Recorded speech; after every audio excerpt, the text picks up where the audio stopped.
Penyakit dalam itu adalah spesialisasi dari kedokteran yang menangani pasien dewasa. Dewasa di sini batas umurnya 18 tahun.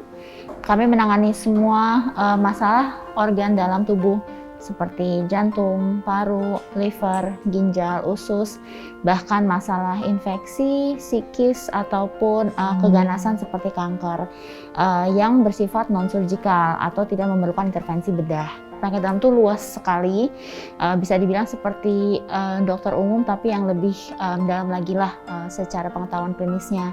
Jadi kalau untuk gejala tentu saja balik lagi ke organ yang terkena. Kalau sakit lambung contoh yang paling umum ya, biasanya keluhannya ada nyeri ulu hati, mual muntah, sering sendawa, ataupun perutnya terasa kembung.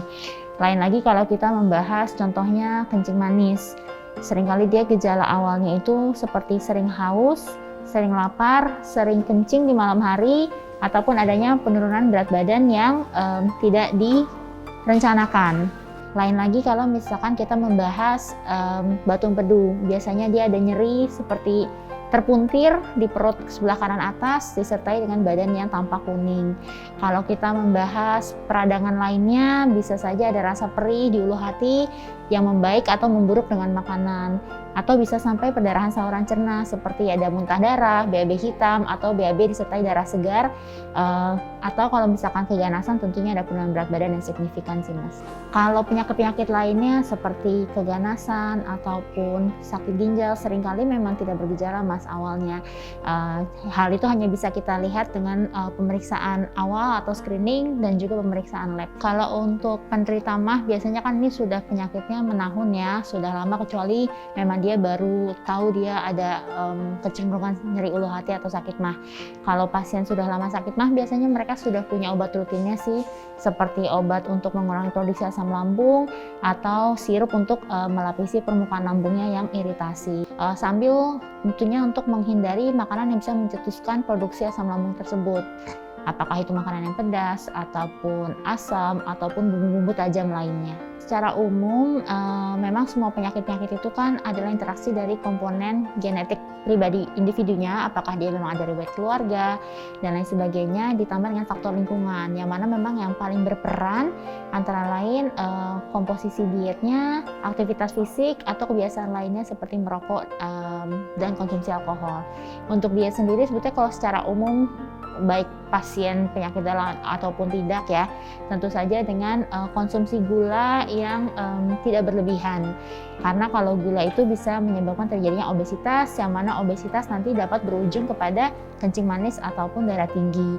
Di samping itu juga sebaiknya mengurangi konsumsi kolesterol lemak jenuh seperti gorengan atau makanan bersantan, karena dia juga dapat menyebabkan penumpukan kolesterol darah yang nanti ujung akhirnya bisa berakibat pada serangan jantung ataupun stroke, dan juga tentunya dia menyebabkan obesitas, yang mana kalau obesitas merupakan faktor risiko dari banyak penyakit non-infeksi. Untuk darah tinggi sendiri dia sebetulnya penyakit yang non-infeksi ya, jadi dia non-communicable disease. Dia itu terjadi kenapa balik lagi interaksi antara komponen genetik dan juga lingkungannya. Kalau misalkan di keluarganya memang sudah ada riwayat keluarga sakit darah tinggi, tentunya individu tersebut lebih beresiko menderita darah tinggi. Tapi tidak semuanya langsung darah tinggi, tentu saja itu ada interaksi dengan komponen lingkungannya atau gaya hidupnya. Contohnya tadi banyak makanan yang mengandung kolesterol, atau dia merokok juga yang tentunya akan mengganggu kesehatan dari pembuluh darahnya juga. Atau faktor psikis juga sangat penting tentunya, karena kalau sering terjadi stres emosional juga akan meningkatkan tekanan darah dalam tubuh. Jadi sebetulnya itu semua merupakan kombinasi multifaktorial, yang mana sebetulnya kalau ditanya apakah bisa dicegah, bisa tentunya dengan gaya hidup yang sehat. Karena kalau tekanan darah tinggi ini tidak diatasi, dia dapat menjadi banyak komplikasi seperti tadi serangan jantung, stroke, gagal ginjal, dan lain sebagainya. Semua pasien kami selalu mengedukasi untuk gaya hidup yang sehat ya, karena pada dasarnya perubahan pola hidup itu adalah landasan dasar untuk terapi kita. Kita bisa saja memulai terapi tanpa obat-obatan dengan perubahan gaya hidup dulu. Karena memang sebetulnya bisa terkontrol juga tekanan darah tingginya tanpa obat-obatan kalau memang contohnya pola makannya dirubah. Jadi yang pertama yang non obat ya yang bisa diberikan tentunya perubahan pola makan. Jadi secara jumlah kalorinya dan juga komposisi makro dan mikronutriennya. Tentunya komposisinya yang sehat ya, antara sayur, protein, dan juga karbohidratnya.